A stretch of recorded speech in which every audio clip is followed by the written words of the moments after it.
ধ্রুবরাটির মতন ইউটিউবার যারা কেরালা স্টোরিকে প্রোপাগান্ডা বলেছিল তারা কি ক্ষমা চাইবে? কারণ আজকে আমি যেই দুটো নিউজকে আজকে আমি তুলে ধরবো সেগুলো আপনারা শোনার পরে আপনারাও ভাবতে শুরু করবেন যে হ্যাঁ, কেরালা স্টোরি বাস্তবেই একটা সত্য কাহিনী নিয়ে তৈরি একটা ফিল্ম।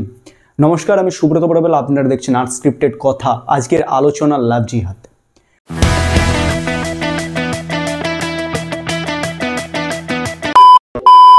প্রথম ঘটনা রাজস্থানে একটি স্কুল মেয়ের সাথে, একটি নয় 5 জন স্কুল মেয়ে।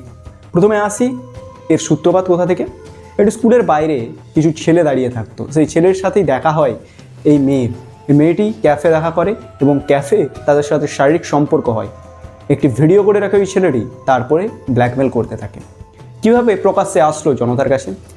মেয়েটির বাবা তার পার্স থেকে 2000 টাকা পাচ্ছিল না। মেয়েটিকে জিজ্ঞাসা করে সেই 2000 টাকা কোথায় গেল। মেয়েটি প্রথমে অস্বীকার করলেও তারপর স্বীকার করে সেই 2000 টাকাটা সেই নিয়েছে। তারপর সেই মেয়েটির ব্যাগ থেকে তার বাবা একটি ফোন পায়।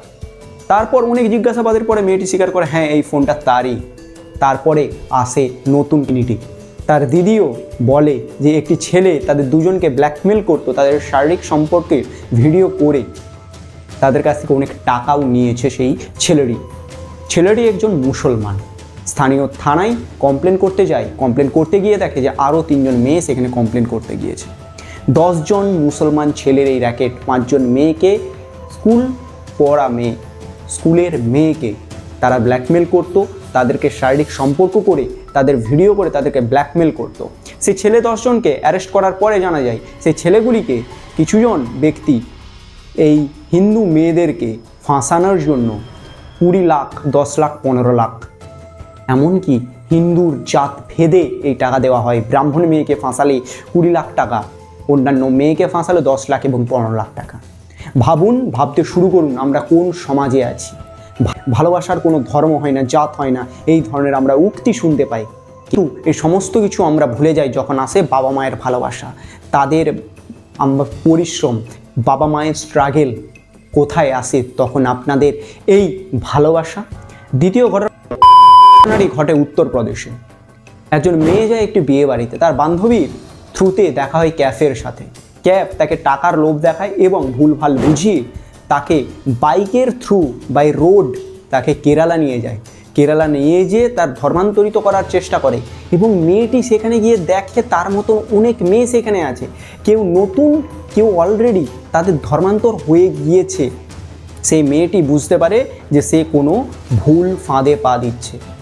মেয়েটি তার মাকে ফোন করে, মা তৎক্ষণাৎ পুলিশের দ্বারস্থ হয়, পুলিশকে জানায় সমস্ত কিছু। দেন সেই পুলিশ, উত্তরপ্রদেশ পুলিশ যায় কেরালা পুলিশের সহায়তা নিয়ে এই র্যাকেটটিকে ধরে। তারপর জানা যায় সেখানে এইরকম টেররিস্ট অ্যাক্টিভিটি করানো হয়। হিন্দু মেয়েদেরকে ফাঁসিয়ে তাদের ধর্মান্তরিত করে তাদেরকে টেররিস্ট অ্যাক্টিভিটিতে যুক্ত করানো হয়। ভাবতে শুরু করুন আজ আপনার মেয়ে, আপনার ছেলে কোন পথে যাচ্ছে। দিল্লির একজন মুসলমান ছেলে একজন মেয়েকে ছাদ থেকে ধাক্কা দিয়ে মেরে দেওয়া হয়। কেন ধাক্কা মারে? সে তার প্রপোজাল অ্যাকসেপ্ট করেনি। কেন করেনি? কারণ সেই মেয়েটি ওই মুসলমান ছেলেকে রাখি পরিয়েছিল, ভাই রূপে দেখেছিল। ভাবতে শুরু করুন আমরা কোন সমাজে বসবাস করি। জয় হিন্দ, বন্দে মাতরম।